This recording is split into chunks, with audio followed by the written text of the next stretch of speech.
এইগুলো কি করছিলেন আপনারা? আমরা এই মাছের খাওয়ার কাছে দিতে পারছে, নুডলস দিতে পারছে গরু খাওয়ার কাছে, হুম। আর মাছের খাওয়ার কাছে বাদ বাকি আচ্ছা ঠিক আছে, এগুলো কি আপনি মাছের বা গরুর খাবার হিসেবে ব্যবহার করতে পারবেন কিনা, যে আপনার স্যার আছেন, স্যারই বলবেন এখন, পারে কি ওনারা? না ধন্যবাদ। আসলে এই এগুলো আমাদের যে পশু খাদ্যের যে আমাদের উপাদান আছে সেগুলোর মধ্যে এই চিপস গরু খাদ্য হিসেবে ব্যবহারের কোনো সুযোগ নাই।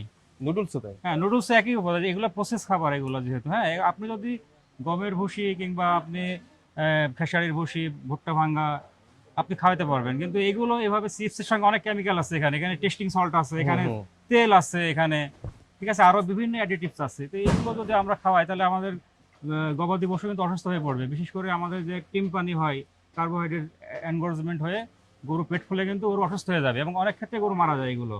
আরেকটা হয় যে গরুর আপনার পেট কলিক পেন হয়, সিভিয়ার কলিক পেন হয়, গরু কিন্তু অসুস্থ হয়ে পড়ে, এবং অনেক ক্ষেত্রে এবং সার্জিক্যাল একটা কন্ডিশনে।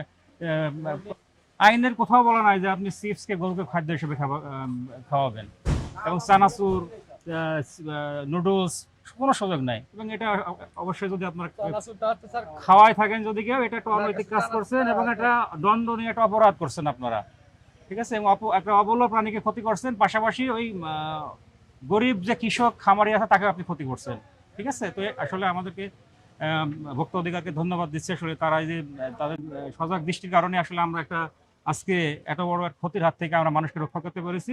তো এই আর কি। তো আপনারা সবাই সচেতন থাকবেন, এবং এরকম যারা আছে এরকম আমাদেরকে অবশ্যই তথ্য দিবেন।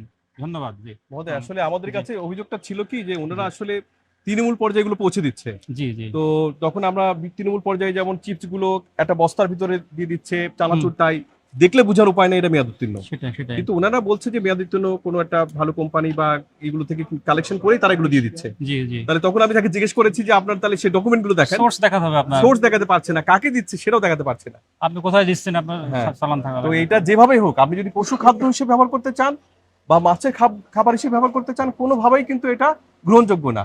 এবং আমাদের কিন্তু স্পেশালিস্ট যে সাল আছেন তিনি কিন্তু সেটা।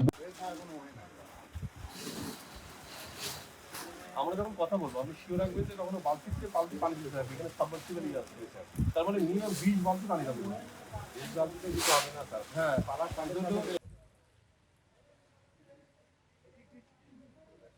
পানি আমাদের গায়ে আসবে। হ্যাঁ, পরে করো এটা। ঠিক আছে। না ঠিক আছে। ও করো ঠিক আছে। ওটা ঠিক আছে। ওই যে ও আমার হাত ধুচ্ছিল। এইগুলো হলো আমাদের খাদ্য। হ্যাঁ, বার্লি, চাউল ভাঙ্গা, ব্লাড মিল, কাসাবা মিল, নারকেল তেল, ঝোলা গুড়, নারকেল খোল, ফিশ মিল, যেগুলো ব্যবহার করা হয়।